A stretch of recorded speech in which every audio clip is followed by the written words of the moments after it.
Hello everyone, very welcome to our channel study PYQ and this is Satyam Parmar. स्वागत है आप सभी का आपके अपने यूट्यूब चैनल स्टडी PYQ में। तो आज यहाँ पे अपन लोग डिस्कस करेंगे क्लास 10 ज्योग्राफी की बुक को और कंप्लीट बुक का रिवीजन अपन लोग करेंगे एक ही क्लास में। चलिए शुरू करते हैं। तो पहला चैप्टर आप लोगों का है संसाधन एवं उसका विकास। क्या होते हैं संसाधन, फिर उनका अपन लोगों को विकास कैसे करना चाहिए, कैसे उनका संरक्षण करना चाहिए, इसके बारे में अपन लोग इस चैप्टर में जानेंगे।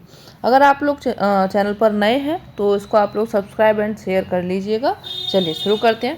तो यहाँ पर देखिए, संसाधन होते नहीं हैं बल्कि वह मानव की बुद्धि, कौशल, विकास, प्रौद्योगिकी और प्रकृति के साथ क्रिया करके ये बनाए जाते हैं। यानी कि कोई भी चीज़, आपका जो रॉ मटेरियल होता है, जब तक वो आपके यूज में नहीं आ रहा है, उसमें आप अपनी बुद्धि नहीं लगा रहे हो कि हाँ हम इस चीज़ का यूज किस तरीके से ले सकते हैं। जैसे आपने लकड़ी है, लकड़ी का जैसे फर्नीचर बनाने में यूज किया, तो वो आपके लिए यूजफुल कब बना, कब आपके लिए संसाधन बना, जब आपने उसमें अपना बुद्धि लगाई, कौशल लगाई, विकास किया, उसका प्रौद्योगिकी लगाई। और प्रकृति तो है ही, जो प्रकृति के द्वारा चीज़ें दी गई हैं, फिर उसके साथ में अपन लोगों ने क्रिया करी, क्रिया करने के बाद में अपने संसाधन बनाए। ठीक है, यानी कि संसाधन वो हैं जो मानव विकास के काम में आए। ठीक है, अब यहाँ पर देखिए मानव की इंटरेक्शन बताया गया किस तरीके से। मानव करता है क्या, प्रकृति, संस्थाएं, प्रौद्योगिकी, इनके साथ में क्रिया करके जो मानव होता है वो संसाधन बनाता है। अब इनको देखो, यहाँ पे प्रकृति, प्रौद्योगिकी और संस्थाओं के मध्य में अंतर संबंध ये दिया गया है जो कि मानव का होता है और उसके बाद में आपका संसाधन बनता है। संसाधनों का वर्गीकरण यहाँ पे दिया गया है। तो संसाधनों का वर्गीकरण जो होता है 4 प्रकार से होता है। किस तरीके से, तो एक तो होता है उत्पत्ति के आधार पर, दूसरा होता है समाप्यता के आधार पर, तीसरा होता है आपका स्वामित्व के आधार पर और चौथा होता है विकास के स्तर के आधार पर। अब यहाँ पे उत्पत्ति के आधार पर 2 तरीके से होता है, 2 तरीके से, जैव और अजैव। जैव जो संसाधन होते हैं वो आपके मनुष्य हो जाएंगे, पेड़ हैं, पौधे हैं, जीव जंतु, ये सब आप लोगों के जैव संसाधन में आ जाएंगे। तो वहीं आप लोग अजैव संसाधनों की बात करेंगे तो वो आप लोगों के ये चट्टानें वगैरह जो होती हैं ये आपकी अजैव संसाधन में आ जाएंगे। ठीक है, फिर समाप्यता के आधार पर एक होता है नवीकरणीय संसाधन, दूसरा होता है अनवीकरणीय। नवीकरणीय यानी कि जिसको अपन लोग फिर से यूज कर सकें, अनवीकरणीय जिसको अपन लोग एक बार यूज कर लिया फिर वो आपको दोबारा नहीं मिलेगा। जैसे पवन ऊर्जा, सौर ऊर्जा, जल ऊर्जा, ये आप लोगों की नवीकरणीय में आ जाएंगी। तो वहीं आप लोगों का जीवाश्म ईंधन है, पेट्रोलियम है, कोयला है, ये आप लोगों के किस में आ जाएंगे, अनवीकरणीय संसाधन में आ जाएंगे। स्वामित्व के आधार पर, स्वामित्व के आधार पर देखो 4 प्रकार का होता है, व्यक्तिगत संसाधन, सामुदायिक संसाधन और राष्ट्रीय संसाधन, अंतर्राष्ट्रीय संसाधन। यानी कि व्यक्तिगत जो कि आपका पर्सनल है, ठीक है, जैसे आपकी जो गाड़ी वगैरह है, घर वगैरह, ये सभी संसाधन में ही आते हैं, तो ये आपका खुद का हो जाएगा। सामुदायिक जैसे एक गांव का जैसे तालाब, पोखर वगैरह जो होती है वो सामुदायिक हो जाएगा। राष्ट्रीय जैसे कि जैसे केंद्र का कोई ऐसा अपन लोग जैसे ये जो आपके कोर्ट वगैरह होते हैं या फिर गवर्नमेंट की कोई भी चीज़ वो राष्ट्रीय में आती है। जो आपकी अंतर्राष्ट्रीय जिसमें दो से अधिक देशों जो मिले होते हैं उनके आधार पर, यानी ये आपके 4 प्रकार के संसाधन स्वामित्व के आधार पर हो गए। विकास के स्तर के आधार पर, तो संभावी यानी कि जिनके होने की संभावना है, विकसित जो इनका विकास हो चुका है, अभी इनको अपन लोग यूज कर रहे हैं, संचित जिनका यूज करने की संभावना है आगे चल के। ठीक है, तो ये आप लोगों के विकास के स्तर पर हो गए। आगे बढ़िए। तो अब यहाँ पे संसाधन है 2 प्रकार से कैसे होते हैं, एक आपका प्राकृतिक संसाधन, दूसरा आप लोगों का मानवीय संसाधन। प्राकृतिक संसाधन में आपके नवीकरणीय, अनवीकरणीय आ जाएंगे। नवीकरणीय आपके सतत प्रवाह जैसे कि पवन और जल हो जाएगा, जिनका प्रवाह पर डे होता ही रहता है, आपको ये खत्म इनको कर नहीं सकते हो। जैव में आपके प्राकृतिक वनस्पति हो जाएंगी, वन्य जीव हो जाएंगे। ठीक है, फिर आपके अनवीकरणीय में जो पुनः चक्रीय, जैसे उदाहरण यहाँ पर धातु दिया गया है, अचक्रीय जैसे कि जीवाश्म ईंधन, यानी कि पुनः चक्रीय जिसका अपन लोग फिर से रीयूज कर सकते हैं। धातु होती है उसको अपन लोग पिघला करके फिर से उसको यूज कर सकते हैं, लेकिन यहाँ पे जीवाश्म ईंधन का आपने यूज कर लिया एक बार तो फिर आप लोग उसको दोबारा से यूज नहीं कर सकते हो। मानवीय में आपकी जैसे संरचनाएं, संस्थाएं हो जाएंगी, मात्रा और गुणवत्ता के आधार पर होता है। ठीक है, आगे बढ़े तो संसाधनों का विकास। विकास में कौन कौन सी समस्याएं आती हैं, अगर समस्याएं आ रही हैं तो उनका अपन लोग समाधान कैसे करेंगे। तो देखिए समस्याएं जो हैं मानव की जो लालच है उसने प्रकृति का विनाश किया है। मानव का लालच कैसे है? जैसे उसने मकान बना लिया, सफिशिएंट उसने बना लिया, उसमें अपना फर्नीचर फिट कर लिया, लेकिन फिर भी उसका मन नहीं भरा कि भाई 4 मंजिला, 2 मंजिला, 3 मंजिला हमारा मकान होना चाहिए, उसी हिसाब से सभी तरीके के वहाँ पे फर्नीचर होने चाहिए। तो ये क्या है? मानव की लालच का है। ठीक है, तो ये प्रकृति का विनाश कर रहे हैं। संसाधनों का असमान वितरण हो रहा है, जो गरीब है अमीर है उनकी खाई में वृद्धि हो रही है, यानी कि जो गरीब है वो और गरीब होता जा रहा है, अमीर है वो और अमीर होता जा रहा है। ठीक है, संसाधनों का दुरुपयोग हो रहा है। ठीक है, यहाँ पे एक ऑक्सफैम है जिसमें असमानता रिपोर्ट सामने आई है कि जो गरीब है वो और गरीब होता जा रहा है और जो अमीर है वो और भी अमीर होता जा रहा है। समस्या इनमें जैसे कि वैश्विक तापन बढ़ रहा है। वैश्विक तापन जैसे किससे बढ़ता है आपका? तो जो आप लोग घर में एयर कंडीशनर, रेफ्रिजरेटर इनका यूज़ कर रहे हो, जिसके कारण कार्बन डाइऑक्साइड की वृद्धि हो रही है और उसके कारण क्या हो रहा है? वैश्विक तापन हो रहा है, ग्लोबल वार्मिंग हो रही है। और जब ग्लोबल वार्मिंग हो रही है तो ग्लेशियर पिघल रहे हैं, ग्लेशियर पिघल रहे हैं तो उनका पानी समुद्रों में जा रहा है, समुद्रों में जा रहा है तो वहाँ के जो द्वीप हैं वो डूब रहे हैं और द्वीप पे जो लोग रह रहे हैं उन लोगों के लिए काफ़ी ज़्यादा यहाँ पे संकट पैदा हो सकता है।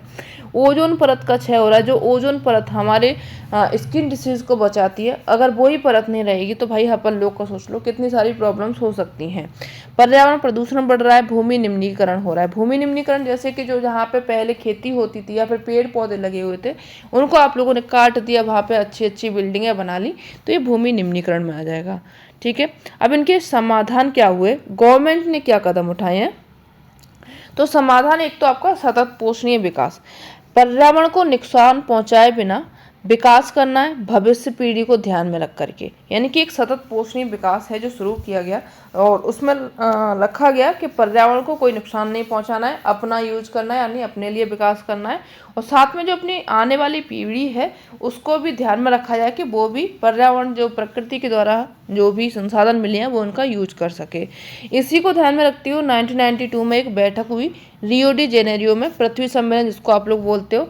ये पर्यावरण का संरक्षण व सामाजिक आर्थिक विकास संबंधित समस्याओं का समाधान करने के लिए यहाँ पर ये बैठक की गई। इस बैठक में क्या क्या पॉइंट्स रखे गए, जैसे कि भूमंडलीय जलवायु परिवर्तन और जैव विविधता घोषणा पत्र पर हस्ताक्षर किए गए और भूमंडलीय वन जो सिद्धांत थे उन पर सहमति यहाँ पे दी गई और 21वीं शताब्दी में सतत पोषणीय विकास हेतु यहाँ पे एजेंडा 21 लाया गया।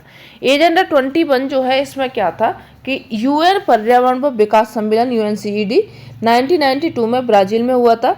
जो भूमंडलीय सतत पोषणीय विकास वैश्विक प्रयासों से पर्यावरण को क्षति, गरीबी व रोगों से निपटाना था और प्रत्येक स्थानीय निकाय द्वारा अपनी स्थानीय जो एजेंडा 21 था वो इसको तैयार करना था। तो 1992 जो था वो किसके लिए रखा गया था? ये आप लोग जो पर्यावरण के संरक्षण के लिए रखा गया था, इसको आप लोग याद रखिएगा। ठीक है, चलिए आगे बढ़िए। संसाधन नियोजन की आवश्यकता क्यों पड़ी? तो कभी आपसे क्वेश्चन जैसे लॉन्ग में पूछ लिया जाता है कि संसाधन नियोजन की आवश्यकता क्यों पड़ी, तो देश में संसाधनों की विविधता है। अब विविधता कैसे? जैसे आप लोग अपना भारत को ही ले लीजिए, कर्नाटक में सोना है, मध्य प्रदेश में सोना है, लेकिन आप लोग को यूपी में आइए या फिर बिहार में जाइए, छत्तीसगढ़ में जाइए, वहाँ पे सोना नहीं है। ठीक है, यूपी में कोई आपको बहुत कम खनिज देखने को मिलेंगे, तो वहीं आप लोग जाएंगे झारखंड में तो वहाँ पे आपको लो अयस्क वगैरह इन सब के यहाँ पे खनिज मिल जाएंगे। यानी कि देश में जो होता है संसाधनों की विविधता होती है, एक जगह पे आपको सारे संसाधन नहीं मिल सकते हैं। जहाँ देश के एक भाग में संसाधनों की प्रचुरता है तो वहीं दूसरे भाग में कमी भी आपको देखने को मिलेगी। देश के अलग अलग हिस्सों में जाएंगे तो संसाधनों की प्रचुर संभावना होती है। क्षेत्रीय विकास की समस्याएं होती हैं, संसाधनों का दक्ष उपयोग करना होता है, सतत व समावेशी विकास को बढ़ावा देना होता है। अच्छा, यहाँ पे एक समावेशी विकास ये टर्म आया, समावेशी विकास का मीन मतलब क्या होता है? तो समावेशी विकास को आप लोग याद रखेंगे कि जैसे अपने साथ साथ अपनी भावी पीढ़ी यानी कि जो आने वाली पीढ़ी होती है उसका भी अपन लोग विकास करें, तो ये अपन लोग क्या जानते हैं, इसको समावेशी विकास में रखते हैं। ठीक है, चलिए आगे बढ़िए। तो भारत में संसाधनों का नियोजन देखें तो संसाधनों की पहचान तथा मैपिंग करें, यानी कि कहाँ पे कौन कौन से संसाधन पाए जाते हैं इसको अपन लोग को पहले मैप के द्वारा देखना है, फिर उनका सर्वेक्षण करना है। ठीक है, कहाँ कहाँ पे है। फिर संसाधन विकास हेतु क्षेत्रीय व राष्ट्रीय योजनाओं में समन्वय करना है, प्रौद्योगिकी कौशल विकास व योजना का निर्माण करना है। यानी कि अब अपन लोगों ने संसाधनों की पहचान कर ली, फिर क्या करना है कि उनका विकास किस तरीके से हो और आगे भी उनका संरक्षण किस तरीके से हो, तो उसका अपन लोगों को उनमें प्रौद्योगिकी लगानी है, कौशल विकास लगाना है और योजना बनानी है। फिर क्षेत्रीय संसाधनों के अनुसार योजनाओं का निर्माण करना है। परंपरागत व स्थानीय ज्ञान व अनुभव का यहाँ पे प्रयोग करके अपन लोगों को संसाधनों का नियोजन संरक्षण करना है। ठीक है।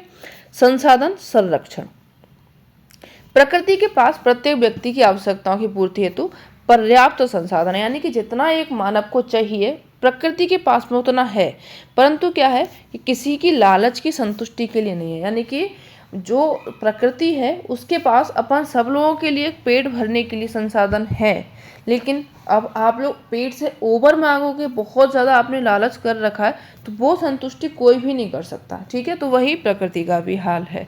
वैश्विक प्रयास किए गए हैं, तो वैश्विक प्रयास कौन कौन से? 1968 में क्लब ऑफ रोम में संसाधन संरक्षण का पहला वैश्विक प्रयास यहाँ पे किया गया। 1974 में सुमेसर स्मॉल इज ब्यूटीफुल पुस्तक लिखी गई, उसमें भी संसाधन से ही संबंधित बातें की गई।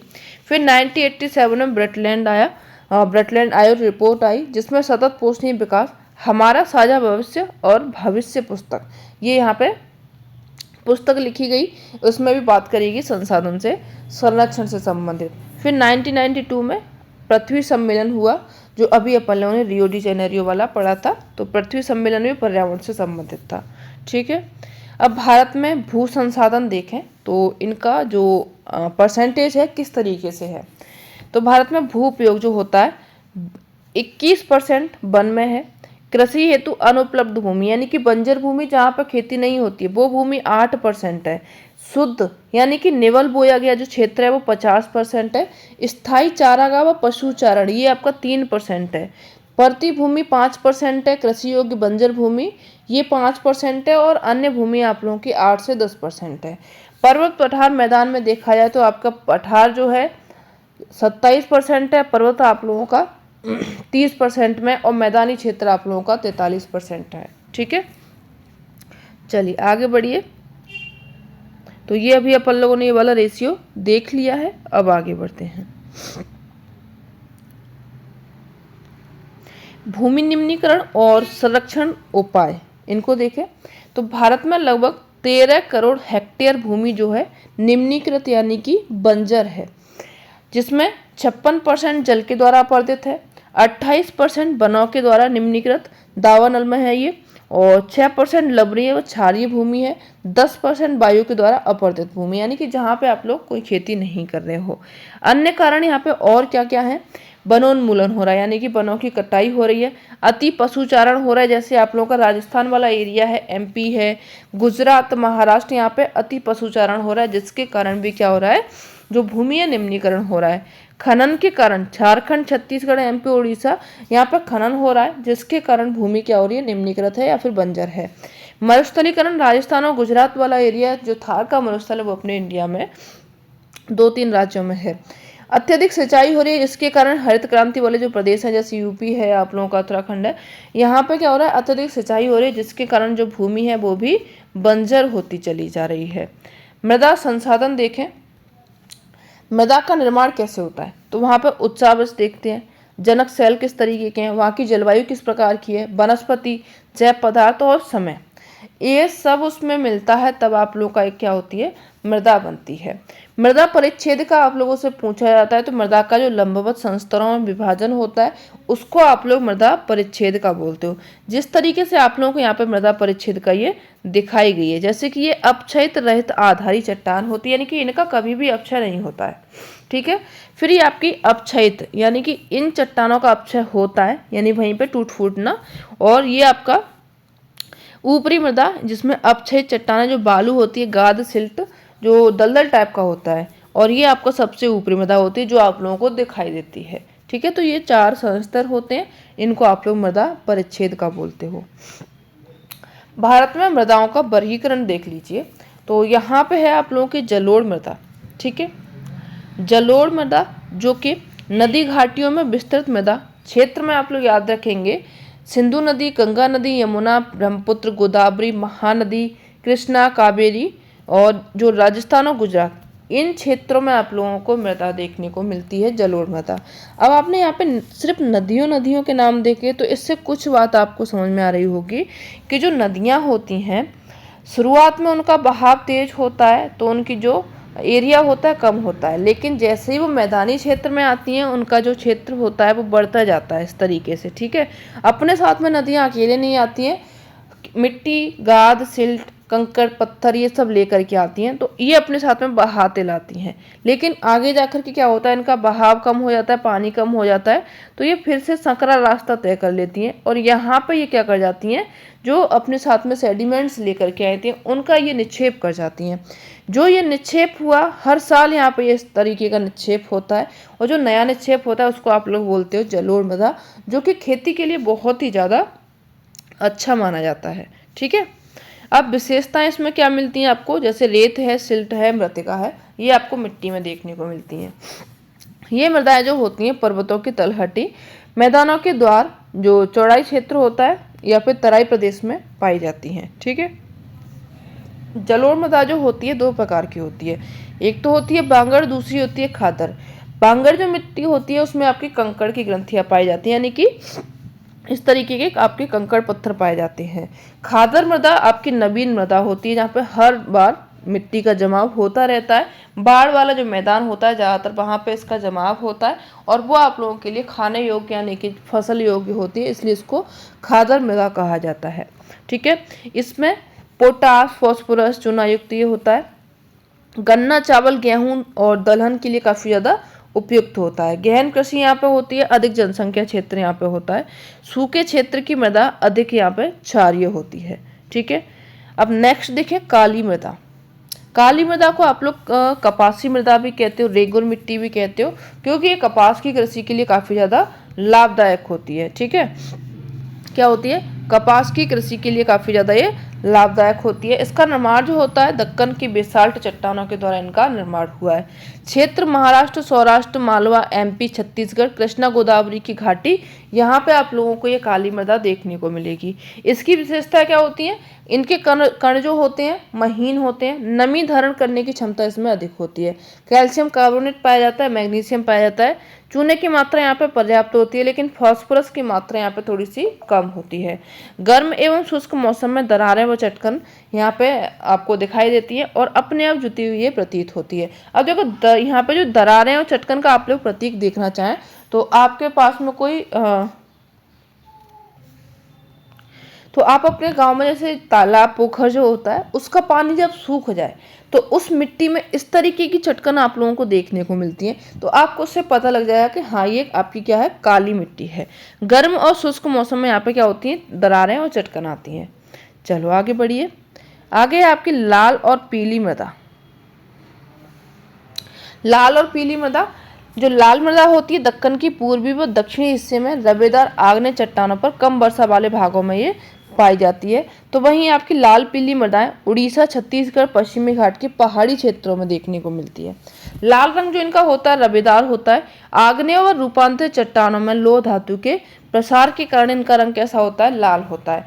पीला रंग जो होता है जल योजन का परिणाम होता है। आगे देखिए लैटराइट मृदा। लैटराइट मृदा में तापमान जो होता है उच्च तापमान व अत्यधिक वर्षा वाला यहाँ पे निच्छालन होता है, जिसके कारण आपकी लैटराइट मृदा बनती है। ठीक है, ह्यूमस यहाँ पे कम होता है, तापमान की अधिकता होती है, जिससे यहाँ पे बैक्टीरिया नष्ट हो जाते हैं। रासायनिक उर्वरक डालकर इनको उपजाऊ बनाया जाता है। और जो आपके कर्नाटक, केरल, तमिलनाडु, एमपी, उड़ीसा, असम के जो पहाड़ी क्षेत्र हैं वहाँ पे जो मिट्टी पाई जाती है वो किस तरीके की मिट्टी है, तो वो आप लोगों की लैटराइट मृदा पाई जाती है। ठीक है, चलो आगे बढ़िए, आगे है आपकी मरुस्थली मृदा। मरुस्थली मृदा, इसका रंग लाल व भूरा रंग होता है, रेतीली व लवणीय मृदा होती है। नमकीन झीलों का यहाँ पर निर्माण होता है, ह्यूमस की नमी की मात्रा यहाँ पर कम होती है और मृदा की सतह के नीचे कैल्शियम की मात्रा में वृद्धि व चूने के संयंत्रों का निर्माण, जिससे मृदा में जल जो स्यंदन की जो क्षमता होती है वो अवरुद्ध हो जाती है और अच्छी सिंचाई से इसको उपजाऊ बनाया जाता है। वन मृदा, तो वन मृदा आपकी जो पर्वतीय और पहाड़ी क्षेत्र होते हैं वहाँ पे नदी घाटियों में दोमट व सिल्टदार मृदा होती है, ये अत्यधिक अम्लीय होती है और ह्यूमस इसमें कम होते हैं। आगे बढ़िए, तो यहाँ पे आपको ये मृदा का थोड़ा सा वर्गीकरण दिखाया गया, जैसे आपने अभी देखा था जलोढ़ मृदा। ठीक है, जो आपके गंगा ब्रह्मपुत्र के ये मैदान है, ये आपके जलोढ़ मृदा वाले क्षेत्र हो जाएंगे, ये नहीं होगा। फिर आपका ये पर्वतीय मृदा हो जाएगी, जो पर्वत वाले क्षेत्र हैं। और आपकी लाल पीली यहाँ पे आपकी लाल और पीली मृदा हो जाएगी। काली मृदा का बहुत कम एरिया है, जैसे आपका काली मृदा है और यहाँ पे आपकी काली मृदा, ये आपकी काली मृदा हो जाएगी। तो इनको आप लोग एक बार देख लीजिएगा। चलो आगे बढ़िए। मृदा अपरदन व संरक्षण, इसको देखें तो मृदा निर्माण व अपरदन की प्रक्रिया दोनों साथ साथ चलती हैं, यानी कि मृदा का निर्माण होता है तो साथ में अपरदन भी होता है। लेकिन मानवीय क्रियाकलापों ने, जैसे कि वनोन्मूलन, अति पशुचारण, निर्माण व खनन से अपरदन की प्रक्रिया को बहुत अधिक बढ़ा दिया है। यानी कि जितना निर्माण नहीं हो पा रहा है उससे कई ज़्यादा अपरदन हुआ जा रहा है। पवन, हिमानी जल, ये क्या है, प्राकृतिक मृदा अपरदन के कारक हैं। बहता जल मृदा को काटकर गहरी बहिकाएं बनाता है, जिन्हें अवनलिका कहते हैं, जिसके कारण उत्खात भूमि बनती है, बेडलैंड्स बनते हैं। बेडलैंड्स आप लोगों ने देखे होंगे, चंबल के बीहड़ में जाओगे तो वहाँ पे आप लोगों को बहुत उत्खात भूमि देखने को मिलेगी, जैसे यहाँ पे उदाहरण भी दिया गया है चंबल के खड्ड। चादर अपरदन, जो ऊपरी मृदा का पानी के साथ में बहना, यानी कि पानी बह रहा है उसके साथ में उस जगह की ऊपर की मृदा भी बह जाए तो वो आप लोगों का चादर अपरदन हो जाएगा। संरक्षण, यहाँ पर समोच्च जुताई बता रहे हैं, पर जो पहाड़ी क्षेत्र होते हैं। पट्टी कृषि, पेड़ों की कतार, यानी कि संरक्षण अपन लोग कैसे कर सकते हैं, समोच्च जुताई करें। पहाड़ी क्षेत्रों में जैसे आप लोगों ने सीढ़ीदार खेती देखी होगी तो वो आपकी समोच्च रेखी जुताई होती है। पट्टी कृषि कर सकते हैं, पेड़ों की कतारें लगा सकते हैं, जिसके कारण मिट्टी रुक जाती है, अपरदन उसका रुक जाता है। चलो आगे बढ़िए। नेक्स्ट चैप्टर है आप लोगों का वन एवं वन्य जीव संसाधन। ठीक है, तो यहाँ पर लुप्त या फिर लुप्त होने की कगार पर जो प्रजातियां हैं उनमें आप लोग याद रखेंगे चीता है, जो कि 1952 में लुप्त हो चुका है। ठीक है, गुलाबी सिर वाली बतख है, गंगा के मैदानी क्षेत्र में पाई जाती थी। और पहाड़ी कोयल जंगली चित्तीदार उल्लू है। मधुका इग्निशियस है, ये आपका महुआ जंगली किस्म का है। और हुबड़िया हेप्टन यूनियन घास प्रजाति, ये सभी जो प्रजातियां हैं वो कैसी हैं, लुप्त होती हुई प्रजातियां हैं, इनको आप लोग याद रखेंगे। लेप्चा है, जो कि पश्चिम बंगाल में पाई जाती है, एक प्रकार की जनजाति है, सिक्किम और नेपाल में भी आपको देखने को मिलती है। अब यहाँ पे आपको एक स्टेटमेंट टाइप का ये दिया गया है कि एशियाई जो चीता है अब कहाँ चला गया। तो भूमि पर रहने वाला दुनिया का सबसे तेज स्तनधारी प्राणी इसको बोला जाता था, चीता था, जो कि बिल्ली परिवार का एक अजूबा और विशिष्ट सदस्य है। 112 किलोमीटर प्रति घंटा की गति से ये दौड़ सकता है। लोगों को आमतौर पर भ्रम रहता है कि चीता एक तेंदुआ होता है। चीते की विशेष रूप की जो पहचान होती है, आंख के कोने पर मुंह तक नाक के दोनों तरफ फैली आंसुओं की लकीरनुमा निशान होता है। और 20वीं शताब्दी में पहले ये चीता अफ्रीका और एशिया में दूर दूर तक फैले हुए थे, परंतु आवासीय क्षेत्र और शिकार की उपलब्धता के कारण अभी क्या हो चुके हैं, लुप्त हो चुके हैं। और भारत में ये प्रजाति जो थी 1952 में लुप्त घोषित कर दी गई थी। काफ़ी टाइम पहले ये क्या हो गया था, लुप्त हो चुका था। ठीक है, अब यहाँ पे IUCN है, इसके द्वारा एक रिपोर्ट आई, पौधे व प्राणियों की श्रेणियाँ यहाँ पे दी गई कि कौन कौन से पौधे हैं जो सामान्य में रखे जा सकते हैं, कौन कौन से संकट में, कौन से लुप्त होते हैं। तो इन पौधों के यहाँ पे नाम दिए गए, जैसे सामान्य जातियाँ, संकटापन्न जातियाँ, सुभेद जातियाँ, दुर्लभ जातियाँ, स्थानिक जातियाँ, लुप्त जातियाँ। तो यहाँ पर संकटाग्रस्त जो जातियाँ हैं उनमें कौन कौन, सामान्य जाति में जैसे हम लोग आ गए और जो आपके कुत्ते बिल्ली वगैरह हैं ये सब सामान्य में आ जाएंगे। संकटापन्न जो ग्रस्त जातियाँ होती हैं इसमें आपका काला हिरण हो जाएगा, गेंडा है, शेर पूंछ वाला बंदर है, ये अभी संकट में है, यानी कि बहुत कम मात्रा इनकी रह गई है। और संगाई हिरण है, जो कि अभी आपको मणिपुर में देखने को मिल जाएगा। सुभेद जातियां जैसे कि आपकी नीली भेड़ हो जाएगी, गंगा डॉल्फिन है, ये अभी आपके सुभेद में। दुर्लभ जातियों में आपकी जो बहुत ही रेयर, जो जैसे चीता वगैरह, ये आपकी अभी नहीं मिल रही हैं। स्थानिक जातियां अंडमानी टिल है, निकोबारी कबूतर है, अंडमानी जंगली सूअर है, अरुणाचल के मिथुन है, ये स्थानिक जातियां जो कि वहीं पे आपको देखने को मिलेंगी। लुप्त जातियां, लुप्त में अभी आप लोगों ने पढ़ा एशियाई चीता को, गुलाबी सिर वाली बतख है, ये आपको देखने को नहीं मिलेंगी क्योंकि अभी लुप्त हो चुकी हैं। अब वनों के विनाश व वन्य जीव विलुप्ति के कारण क्या हैं, तो क्या कारण है इनकी विलुप्ति के। उपनिवेशी वन नीति देखा तो यहाँ पे वाणिज्यिक वृक्षारोपण, एकल वृक्षारोपण होता है, जैसे कि यहाँ पे सागवान रोपण हुआ, जो दक्षिण भारत की अन्य प्रजातियों को नुकसान इससे पहुंच रहा है। चीड़ और पाइन के वृक्ष लगाए गए, जो हिमालय ओक हैं, और रोडोडोन वनों को यहाँ पे नुकसान हुआ। यानी कि जैसे यहाँ पर चीड़ के पेड़ लगाए गए तो चीड़ का जो पेड़ है वो नुकसान किसको पहुंचा रहा था, हिमालय ओक को, और रोडोडोन वन है इनको ये काफ़ी ज़्यादा नुकसान पहुंचा रहा था। यानी कि एक ही तरीके के वन आप लोग चारों तरफ लगाएंगे तो वो और वनों को पनपने नहीं देता है। नदी घाटी परियोजनाएं एवं वन जो वन है जीवों को नुकसान पहुंचा रहे हैं। कैसे, जो नर्मदा घाटी है वहाँ पे केन बेतवा, इससे पन्ना टाइगर रिजर्व बना और उसमें क्या हुआ, काफ़ी ज़्यादा इनको नुकसान पहुंचा। खनन हो रहा है, खनन से जो बक्सा टाइगर रिजर्व है पश्चिम बंगाल में, डोलोमाइट खनन हुआ जिसके कारण यहाँ पे इनको नुकसान पहुंचाया गया। और अन्य जैसे कि अत्यधिक पशुचारण हो रहा है, झूमिंग कृषि हो रही है, दावानल हो रहा है, आपका शहरीकरण है, औद्योगिकरण है, शिकार हो रहा है, पर्यावरण प्रदूषण हो रहा है, और जो आपके आवास विनाश है, विकास जो हो रहा है, इसके कारण भी क्या हो रहा है, वनों का विनाश हो रहा है। ठीक है, चलो आगे बढ़िए। हिमालयन यव, हिमालयन यव क्या है, चीड़ की प्रकार का एक सदाबहार औषधीय पौधा है। ये हिमाचल व अरुणाचल प्रदेश में पाया जाता है, जो अभी कैसा है, संकटग्रस्त है। टक्सोल, ये रसायन छाल पत्तियों व जड़ों से कैंसर के उपचार के लिए बनाया जाता है, ये भी अभी संकट में है। वन्यजीव संरक्षण अधिनियम आया था 1972 में, बाघ परियोजना 1973 में आई थी। ठीक है, ये आप लोग पढ़ लीजिएगा, ज़्यादा इम्पोर्टेंट नहीं है। आगे बढ़िए, तो पवित्र पेड़ तथा विविध दुर्लभ जातियाँ, महुआ और कदम, ये मुंडा व संथाल जनजातियाँ छोटा नागपुर में पाई जाती हैं। इमली व आम के पेड़, ये उड़ीसा बिहार में शादी के दौरान जनजातियों के द्वारा पूजा इनकी की जाती है, जिसके कारण ये भी अभी क्या है, दुर्लभ में आ चुके हैं। हिरण चिंकारी, जो आपका खेजड़ी मोर है, ये बिश्नोई समाज में राजस्थान में इनकी पूजा की जाती है। चिपको आंदोलन हुआ, चिपको आंदोलन क्यों हुआ, क्योंकि स्थानीय वनों को बचाने का इसमें प्रयास किया गया, और जो हिमालय क्षेत्र थे वहाँ पे ये जो आपका चिपको आंदोलन किया गया। सामुदायिक वनीकरण अभियान ये चलाया गया था। बीज बचाओ आंदोलन और नवदान, जो कि टेहरी क्षेत्र में रासायनिक उर्वरकों पर रोक लगाई गई, ये जो आपका बीज बचाओ आंदोलन में। ठीक है, अब यहाँ पर लुप्त होते वन हैं, इनको आप लोग डेटा पढ़ लीजिएगा।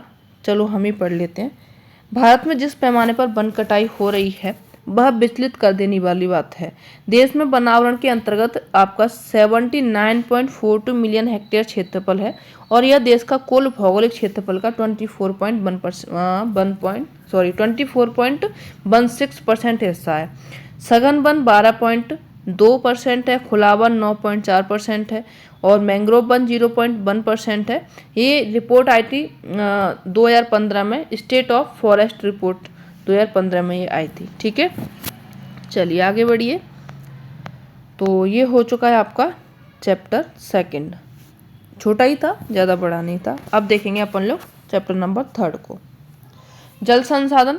तो जल आपको पता है 3/4 हिस्से पर आप लोगों का क्या है, जल है, यानी कि 4 में से 3 हिस्सा जल का हो जाएगा और 1 हिस्सा आप लोगों का लैंड का हो जाएगा।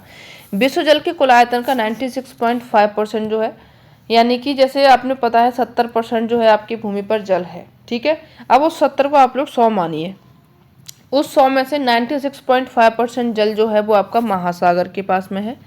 फिर आपका 2.5% जल जो है अलावड़ीय जल है, जिसमें 70%, यानी कि अब इस 2.5% को आपको 100% मानना है। इसमें आपका 70% जो है हिम और ग्लेशियर बर्फ में है। इजराइल में अभी देखिए क्या है कि जो औसत वार्षिक वर्षा होती है 25 सेंटीमीटर होती है, लेकिन इजराइल में कभी भी सूखा नहीं पड़ता है। अब वहाँ पे सूखा क्यों नहीं पड़ रहा है, क्योंकि वहाँ का जल प्रबंधन जो है बहुत ही बेहतर है।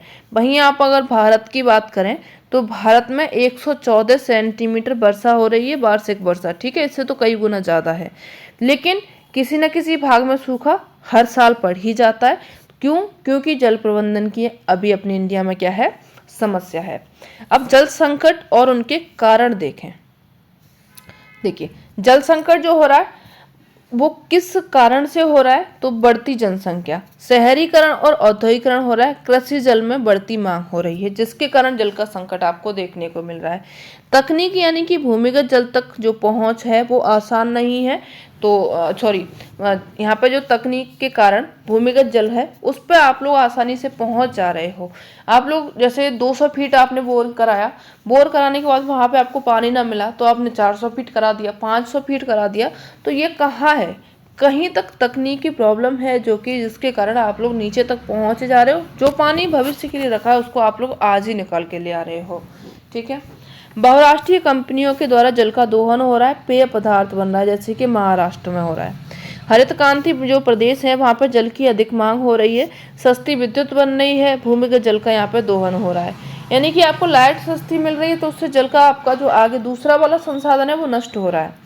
जल प्रदूषण, जिससे आपका नदी प्रदूषण हो रहा है, रासायनिक उर्वरकों से भूमिगत जल प्रदूषण हो रहा है। जल प्रबंधन की समस्या, वर्षा जल का संरक्षण करने का यहाँ पे अभाव है, तो ये क्या हो रहा है, जल प्रबंधन की समस्या है। आर्द्र भूमि और झीलों का नुकसान हो रहा है। ठीक है। अब यहाँ पर जल संरक्षण और जल प्रबंधन देखें तो प्राचीन पद्धतियों में क्या होता था। प्राचीन पद्धतियां जैसे बांध बनाए जाते थे, नहरें, झील, टांके, कुंड, बावड़ी कुंड, ये सब बनाए जाते थे। उदाहरण यहाँ पर दिया गया कि 11वीं शताब्दी में भोपाल झील बनी थी, जो कि कृत्रिम तरीके से यानी कि इंसान के द्वारा बनाई गई थी। और 14वीं शताब्दी में इल्तुतमिश के द्वारा दिल्ली में एक हौज खास तालाब बनाया गया था। ठीक है। बहुउद्देशीय परियोजना, जिसमें आपकी भाखड़ा नागल परियोजना है जो कि सतलज और ब्यास नदी पर बनाई गई है। तो वहीं आप लोगों की हीराकुंड परियोजना है जो कि महानदी और उड़ीसा में बनाई गई है। बांध देखें तो भारत के जो आधुनिक मंदिर हैं जैसे कि नेहरू वगैरह है, ये आपके बांध यहाँ पे बना सकते हैं। और वर्षा जल का आप लोग संग्रहण कर सकते हैं। जैसे यहाँ पर मेघालय और तमिलनाडु मॉडल के आधार पर पीएम फॉर्म पॉन्ड योजना है, जिसमें प्रत्येक घर छत पर क्या होना चाहिए, जल संरक्षण जो है अनिवार्य है। और ये कानून बना दिया गया है जिसके कारण उन लोगों को संरक्षण करना ही पड़ेगा। तो इस तरीके का कानून आप लोग पूरे इंडिया में लागू कर दें तो जल संरक्षण क्या है, बहुत बेहतर तरीका हो जाएगा। जल संरक्षण स्थानीय पद्धति देखें तो बर्फ के स्तूप लद्दाख में बने हुए हैं, कुंड, बावड़ी, टांके, खंडीन, जोहर, ये सब आपके राजस्थान में बने हुए हैं। गुलकुल पश्चिमी हिमालय में बने हुए। नदी की धारा बदलकर आप लोग सिंचाई कर सकते हैं, फिर जब आपकी सिंचाई हो जाए तो आप लोग उस धारा को वहीं पे मोड़ सकते हैं। ठीक है। आर्द्र भूमि संरक्षण, सूक्ष्म सिंचाई व्यवस्था जल प्रदूषण को रोकथाम कर सकते हैं। बांस ड्रिप सिंचाई मेघालय में की जाती है, इस तरीके से आप लोग सिंचाई करने की कोशिश कर सकते हैं।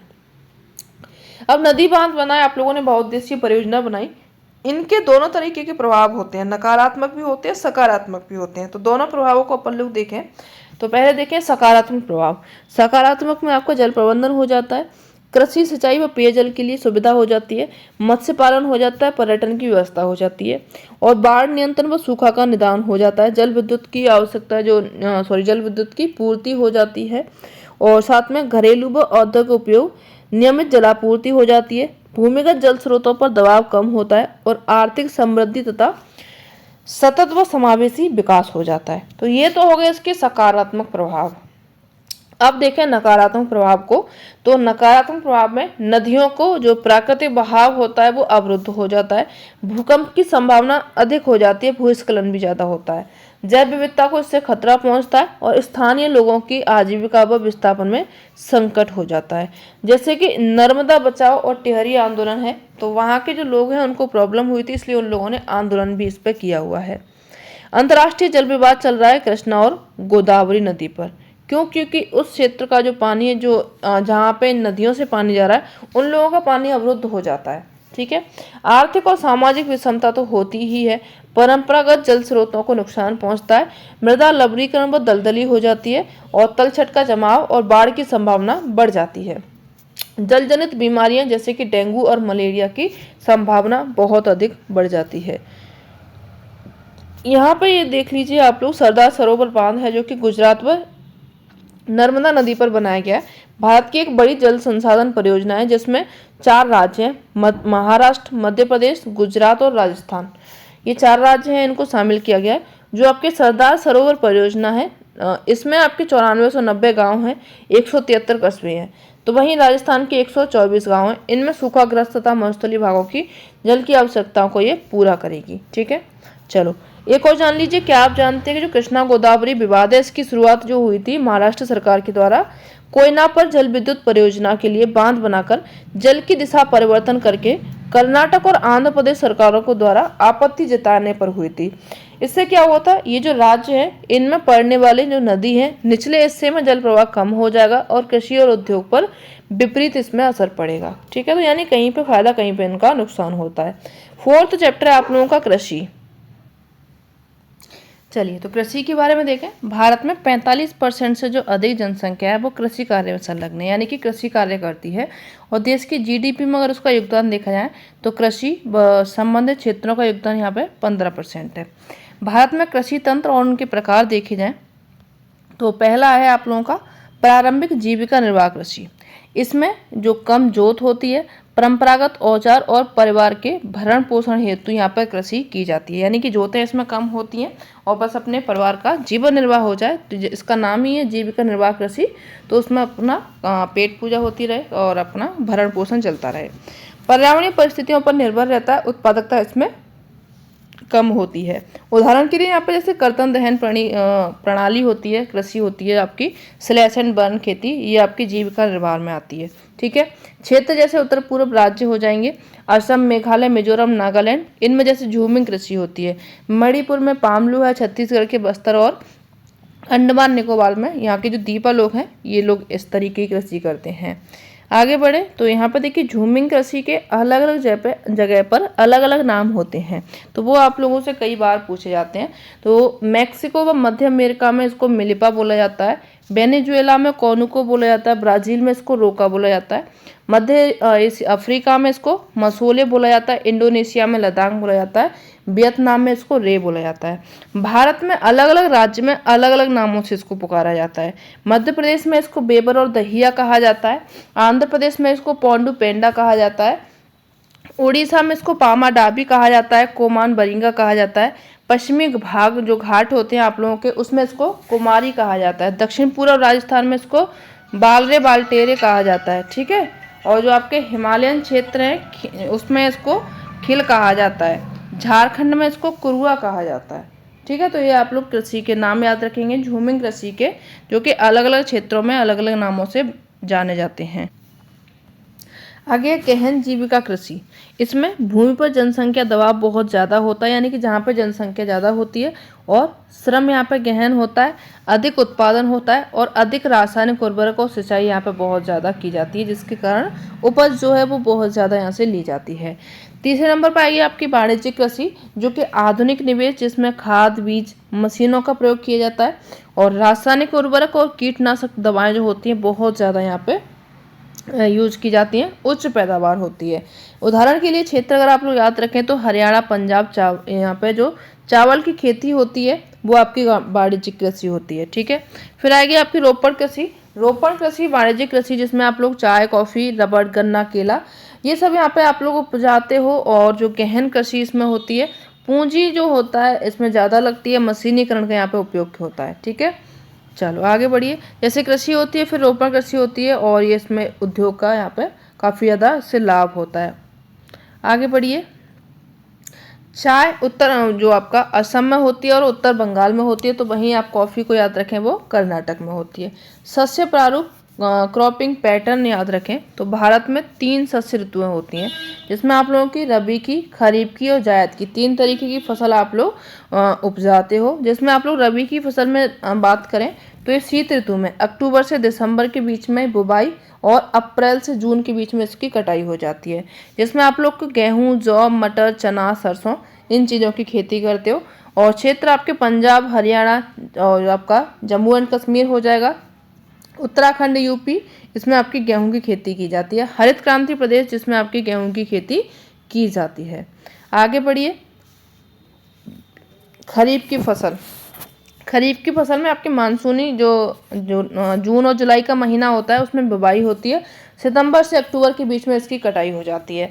फसलें इसमें आपके चावल, मक्का, ज्वार, तुर, जो अरहर होती है, मूंग, उड़द, कपास, जूट और जो आपके मूंगफली, सोयाबीन, बाजरा इन चीज़ों की खेती होती है, यानी कि मोटा अनाज इसमें बोया जाता है।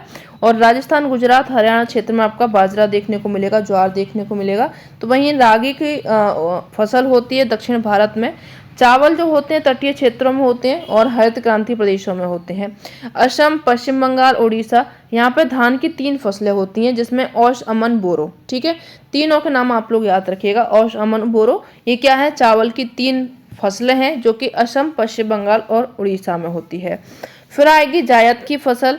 जायद की जो फसल होती है वो रबी खरीफ के मध्य में जो ग्रीष्म ऋतु होती है उससे पूर्व, जैसे तरबूजे की खेती, अभी जो आपकी फसल होगी वो जायद की फसल हो जाएगी। ठीक है, तरबूजे की, खीरे की, खरबूजा, चारा जो फसलें होती हैं, और सब्जियां आप लोग जो जिसमें टिंडे, भिंडी ये सब लगाते हो, वो आपकी क्या हो जाएगी, जायद की फसलें हो जाएंगी। भारत में मुख्य फसलें देखें तो भारत की मुख्य फसलें कौन कौन सी हैं, तो चावल भारत की मुख्य फसल है। विश्व में भारत जो है दूसरे स्थान पर है। प्रमुख खाद्यान्न फसल है। खरीफ की फसल, इसमें जो तापमान होता है 25 डिग्री सेंटीग्रेड प्लस चाहिए होता है, और वर्षा यहाँ पे 100 सेंटीमीटर से ऊपर चाहिए होती है। अत्यधिक सिंचाई होती है तो नहरों के द्वारा यहाँ पे सिंचाई की जाती है। जो जलोढ़ मृदा वाले नदी घाटी के मैदान है और जो आपके हरित क्रांति प्रदेश है वहाँ पे चावल की खेती की जाती है। गेहूँ, गेहूं जो है दूसरी मुख्य खाद्यान्न फसल है। उत्तर पश्चिम भारत, यहाँ पर ये रबी की फसल में आती है। वर्षा इसको 50 से 75 सेंटीमीटर चाहिए होती है। तो क्षेत्र आप लोग याद रखें, पंजाब, हरियाणा, यूपी, एमपी, राजस्थान में आपकी क्या होती है, गेहूं की फसल की जाती है। ठीक है, चलिए, तो यहाँ पे आपके जो क्षेत्र दिए गए हैं, चावल का वितरण दिया गया, तो इनको आप लोग देख लीजिएगा। प्रमुख क्षेत्र हैं और गौड़ क्षेत्र हो जाएंगे। आगे बढ़िए।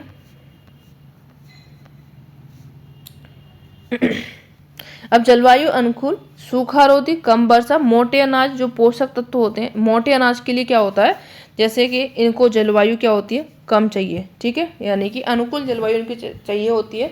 सूखारोधी होती है, कम वर्षा में भी ये वाले जो अनाज होते हैं वो उपज आते हैं। पोषक तत्व इनमें अधिक होता है, लोहा, कैल्शियम, सूक्ष्म पोषक तत्व होते हैं इनमें। महाराष्ट्र, कर्नाटक, मध्य प्रदेश, आंध्र प्रदेश और राजस्थान में आप लोगों को मोटे अनाज देखने को मिलेंगे। बाजरा ये मोटे अनाज में आता है, राजस्थान, गुजरात, महाराष्ट्र, हरियाणा में देखने को मिलेगा। रागी आप लोगों का दक्षिण भारत में होता है, लाल काली दोमट मिट्टी में, बलुआ मिट्टी में ये उपजाऊ होता है। कर्नाटक और जो आपका हिमाचल प्रदेश, उत्तराखंड, सिक्किम, झारखंड, अरुणाचल प्रदेश, इन क्षेत्रों में आप लोगों का क्या होता है, रागी होता है। मक्का ये खाद्यान्न फसल है, चारा के रूप में भी ये काम आती है। खरीफ की फसल है, रबी में भी कभी कभार ये बो दी जाती है, लेकिन ज़्यादातर जो बिहार वाला एरिया है वहाँ पे ये रबी में बोई जाती है। तापमान इसको 21 से 27 डिग्री सेंटीग्रेड चाहिए होता है। जो पुरानी जलोढ़ मिट्टी होती है वहाँ पर ये उपजाऊ होता है। ठीक है, कर्नाटक, यूपी, बिहार और आंध्र प्रदेश, एमपी में ये पाया जाता है। दालें देखा तो दालें भारत का जो सबसे बड़ा दाल उत्पादक व उपभोक्ता है। भारत जो अपना है सबसे बड़ा क्या है, दाल उत्पादक है और उपभोक्ता भी है। प्रोटीन जो होती है तुअर की दाल में होती है, उड़द, मूंग, मसूर, मटर, चना में प्रोटीन पाई जाती है। जलवायु अनुकूल इनको चाहिए होती है, मिट्टी में नाइट्रोजन की वृद्धि होनी चाहिए, तब आपकी क्या होंगी, दालें उपजेंगी। ठीक है, नोट करके यहाँ पे दिया गया है कि जो अरहर को छोड़कर अन्य सभी दालें जो फलीदार वायु से नाइट्रोजन लेकर के भूमि की उर्वरता को बढ़ाती हैं। ठीक है, तो दालों का फायदा आप लोगों ने देख लिया। क्षेत्र देखा जाए तो दालें कहाँ कहाँ पे होती हैं, एमपी, यूपी, राजस्थान, कर्नाटक, इन क्षेत्रों में आप लोग की क्या होती है, दालें होती हैं। गन्ना, गन्ना एक उष्ण और उपोष्ण कटिबंधीय पौधा है। इसके लिए तापमान अगर देखा जाए तो 21 से लेकर के 27 डिग्री सेंटीग्रेड तापमान चाहिए होता है। 75 से 100 सेंटीमीटर उष्ण आर्द्र जलवायु यहाँ पे बारिश चाहिए होती है। गहन श्रम इसमें चाहिए होता है। ब्राजील के बाद भारत जो है दूसरा बड़ा उत्पादक है। यूपी, महाराष्ट्र, कर्नाटक, तमिलनाडु, आंध्र प्रदेश, तेलंगाना, बिहार, पंजाब, हरियाणा, इन क्षेत्रों में आपका क्या होता है, गन्ने का उत्पादन होता है। तिलहन, चीन के बाद दूसरा उत्पादक देश भारत है। काली मिट्टी में तिलहन पाया जाता है, जैसे कि मूंगफली, इसमें सरसों, नारियल, तिल, सोयाबीन, अरंडी, बिनोला, अलसी, सूरजमुखी, तोरिया, लाही, ये आपकी क्या हो जाएंगी, तिलहन में आती हैं, जो कि खरीफ की फसल होती हैं। तिलहन के कुल उत्पादन का जो आधा भाग होता है वो गुजरात, आंध्र प्रदेश और तमिल, कर्नाटक, गुजरात, महाराष्ट्र, मूंगफली, ये इनका उत्पादक होता है। ठीक है, तिल उत्तरी भारत में खरीफ व दक्षिण भारत में रबी की फसल है। अरंडी खरीफ और रबी दोनों की फसल हो जाएगी। ठीक है, चलिए आगे बढ़ेंगे। तो चाय की खेती, रोपण कृषि इसको बोला जाता है, और अंग्रेज जो हैं भारत में इसको लेकर के आए थे, और हम लोगों को क्या कर गए, वो आदि बना गए, उसमें मैं भी शामिल हूँ। उष्ण व उपोष्ण कटिबंधीय जलवायु इसमें यह चाहिए होती है। ह्यूमस और जीवाश्म युक्त गहरी मिट्टी इसको चाहिए। सुगम जल निकास वाले ढलवा क्षेत्र होने चाहिए। वर्ष भर कोष्ण नम पाला रहित जलवायु होनी चाहिए और वर्ष भर समान वर्षा की यहाँ पे बौछारें होनी चाहिए, कोमल पत्तियों का विकास होना चाहिए। ठीक है, श्रम सघन उद्योग में ये काम आती है और असम, पश्चिम बंगाल, तमिलनाडु, केरल में चाय की खेती की जाती है। आगे बढ़े, कॉफ़ी। कॉफ़ी है अरेबिका कॉफ़ी व रोबस्टा कॉफ़ी, दो तरह की कॉफ़ी होती हैं। तो अरेबिका कॉफ़ी जो है वो आपको कर्नाटक में देखने को मिलेगी और जो आपकी रोबस्टा कॉफ़ी है वो केरल में देखने को मिलेगी। और भारत में सबसे अधिक उत्पादन जो होता है वो यमन से भारत में होता है। ठीक है, भारत में कॉफ़ी बाबा बुदन की पहाड़ियाँ और नीलगिरी की पहाड़ियों में कर्नाटक, केरल, तमिलनाडु में होती हैं। अब बागवानी फसलों में देखें तो चीन के बाद जो भारत है दूसरे स्थान पर है फल और सब्जियों के उत्पादन में। अंगूर होते हैं आंध्र प्रदेश, तेलंगाना और महाराष्ट्र में। अनानास होते हैं मेघालय, मेघालय में, और संतरा होते हैं नागपुर और मेघालय में। आम होते हैं आप लोगों के महाराष्ट्र, आंध्र प्रदेश और यूपी में। ठीक है, अखाद्य फसलें।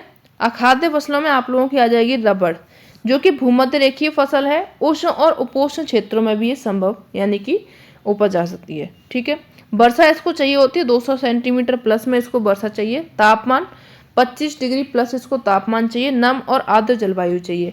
केरल, तमिलनाडु, आंध्र जो आपका अंडमान और निकोबार है, कर्नाटक, मेघालय, गारो पहाड़ियाँ हैं, इनमें आप लोगों की क्या हो जाएगी, रबड़ का उत्पादन होता है। रेशेदार फसलें जिसमें आपका कपास, जूट, सन, प्राकृतिक रेशम, ये सब आप लोगों की रेशेदार फसलें होती हैं। जो कपास, जूट और सन है ये प्राकृतिक रूप से मिट्टी में होती हैं। और यहीं पे आप लोग प्राकृतिक रेशम की बात करेंगे तो ये कोकून रेशम कीड़ा होता है, जिसको आप लोग सेरीकल्चर की खेती बोलते हो। तो रेशम कीड़ा से क्या किया जाता है, रेशम निकाला जाता है। कपास भारत का मूल स्थान है और भारत जो है इसका दूसरा बड़ा उत्पादक देश है। काली मिट्टी, उच्च तापमान चाहिए इसको और हल्की वर्षा इसको चाहिए। 210 दिन इसको पाला रहित चाहिए। दिन में खिली धूप चाहिए। खरीफ की फसल होती है। पकने में इसको 6 से 8 महीने लग जाते हैं। और महाराष्ट्र, गुजरात, मध्य प्रदेश, कर्नाटक, आंध्र प्रदेश, तेलंगाना, तमिलनाडु और आपका पश्चिम बंगाल, हरियाणा, यूपी, इन क्षेत्रों में कपास की खेती की जाती है। आगे बढ़िए।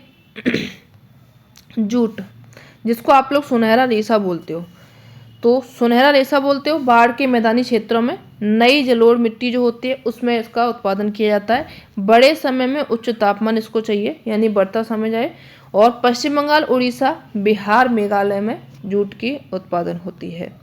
चलो, कृषि संबंधी प्रौद्योगिकी व संस्थागत सुधार देखें तो भूमि सुधार, चकबंदी, हदबंदी और भूस्वामित्व जो फर्स्ट पंचवर्षीय योजना है उसमें भूमि सुधार हुआ। और आपके जो हरित क्रांति है जिसमें सिंचाई, खाद, बीज, विद्युत, मशीनीकरण हुआ। ऑपरेशन फ्लड आया जिसमें श्वेत क्रांति आई। भूमि विकास कार्यक्रम 1980 से 90 के बीच में चला। फसल बीमा योजना आई, जैसे कि आपके सूखा पड़ गया, कभी बाढ़ आ गई तो जिससे फसल नष्ट हो जाती है तो किसानों को कुछ ना कुछ मिलता है। तो क्या होता है, ये फसल बीमा योजना में आता है। संस्थागत ऋण सुधार, ग्रामीण बैंक, सहकारी बैंक बने, केसीसी आई, तो इनसे भी क्या होता है, कृषि संबंधी सुधार हुए हैं। मौसम फसल जानकारी सूचना आकाशवाणी व दूरदर्शन चलाया गया जिसमें सभी मौसमी फसल बताई गई, कौन सी जलवायु में कौन सी फसल होती है, तो उनसे जो किसान है वो जागरूक हुए। न्यूनतम समर्थन मूल्य जो एपीएमसी सुधार हुआ। पीएम किसान मानधन योजना है, आय सुरक्षा इसमें किया गया। परिवहन क्रांति व सप्लाई चेन सुधार है, ऑपरेशन ग्रीन्स है। इस तरीके कई सारे सुधार किए गए जिससे कृषि में भी सुधार हो सके। ठीक है, चलिए, भूदान, ग्रामदान, ये क्या है, विनोबा भावे के द्वारा महात्मा गांधी के अध्यात्म उत्तराधिकारी थे और गांधी जी के ग्राम समाज में ये इन्होंने विश्वास रखा था। रक्तहीन क्रांति इसको कहा जाता है। और आंध्र प्रदेश में पोचमपल्ली गांव है, श्री रामचंद्र रेड्डी हैं, इन्होंने 80 ग्रामीणों को 80 एकड़ भूमि दान में दी थी, यानी कि भूदान किया था इन्होंने। ठीक है, ग्रामदान, जो अनेक जमींदार होते हैं उनके द्वारा गांव के ही जो गांव भूमिहीन होते हैं लोग, उनको दान में दिया जाता है गांव, तो क्या होता है, ये ग्रामदान हो जाएगा। खाद्य सुरक्षा, जो खाद्य सुरक्षा प्रणाली है उसमें सार्वजनिक वितरण प्रणाली और बफर स्टॉक एफसीआई के द्वारा खाद्य सुरक्षा प्रणाली की देखरेख की जाती है। आगे बढ़े, नेक्स्ट चैप्टर है आप लोगों का खनिज तथा ऊर्जा संसाधन। ठीक है, खनिज और ऊर्जा संसाधन में देखें तो खनिजों का वर्गीकरण जो होता है 3 तरीके से होता है, धात्विक खनिज, अधात्विक खनिज और ऊर्जा खनिज। धात्विक में आप लोगों के लौह धातु, अलोह धातु, बहुमूल्य खनिज। लोह में आपके लोह अयस्क हो जाएंगे, मैग्नीज है, निकिल, कोबाल्ट हो जाएगा। तो वहीं आप बात करें अलोह की तो तांबा, सीसा, जस्ता और बॉक्साइट हो जाएगा। बहुमूल्य खनिज में आपका सोना, चांदी, प्लेटिनम हो जाएगा। और अधात्विक खनिज में आपका अब्रक है, नमक है, पोटास है, सल्फर है, चूना और आपका बलुआ पत्थर हो जाएगा, संगमरमर, ये आपके अधात्विक खनिज में आ जाएंगे। तो वहीं आप ऊर्जा खनिज की बात करें जिनसे आपको ऊर्जा मिलती है तो वो आपकी कोयला हो जाएंगे, पेट्रोलियम हो जाएंगे, प्राकृतिक गैसें हो जाएंगी। ठीक है, चलिए खनिज देखे जाए तो प्राय निम्न शैल समूहों से प्राप्त होते हैं। आग्नेय तथा कायांतित चट्टानें में जिसमें दरारें, जोड़ें, भ्रंश पड़ते हैं तो इनके छोटे जमाव और बड़े जमाव होते हैं। छोटे जमाव में जैसे आपके सराएं होती हैं और बड़े जमाव में आपके परतें मिल जाती हैं, जिसमें आपको जस्ता, तांबा, जिंक, सीसा ये सभी खनिज आप लोगों को इन चट्टानों में मिल जाएंगे। ठीक है, अब अवसादी चट्टानों की बात करें तो अवसादी चट्टानों में आप लोगों को कोयला, पेट्रोलियम मिल जाएंगे। शुष्क प्रदेशों में जाएंगे तो वहाँ पे आपको जिप्सम, पोटास, नमक मिल जाएंगे जिसमें बाष्पीकरण अधिक होता है। ठीक है, धरातली चट्टानों के अपघटन और अपरदन के द्वारा बॉक्साइट मिल जाएंगे। पहाड़ियों के आधार तथा जो घाटी तल की रेत होती है वहाँ पर जलोढ़ जमाव होता है। इसमें आपको प्लेसर निक्षेप होता है। प्लेसर निक्षेप में आपको सोना, चांदी, टिन और प्लेटिनम मिल जाएंगे। महासागरीय जल है उसमें आपको नमक मिल जाएगा और मैग्नीशियम ब्रोमाइन मिल जाएगा, मैग्नीज ग्रंथिका मिल जाएगी।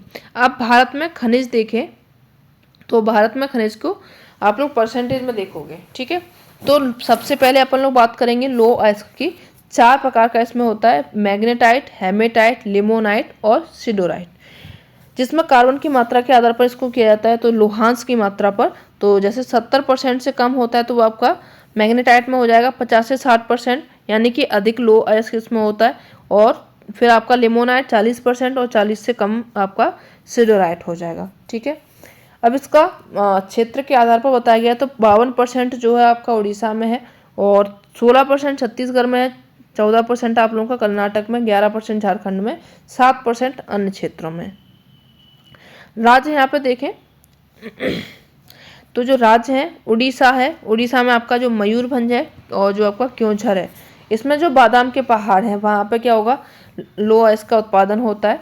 झारखंड का सिंहभूम गुआ तथा नोआ मंडी है। दुर्गा, बस्तर, चंद्रपुर, पेटी है महाराष्ट्र और छत्तीसगढ़ का बेलाडीला है। यहाँ पे क्या होता है आप लोगों का लोहा इसका पाया जाता है। ठीक है, विशाखापट्टनम का जो जापान है, जापान से यहाँ पे लोहा अयस्क जाता है जापान को। बेल्लारी और चित्रदुर्ग है, चिकमंगलूर है, यहाँ पर भी आपको क्या मिलता है, लोहा अयस्क देखने को मिलता है।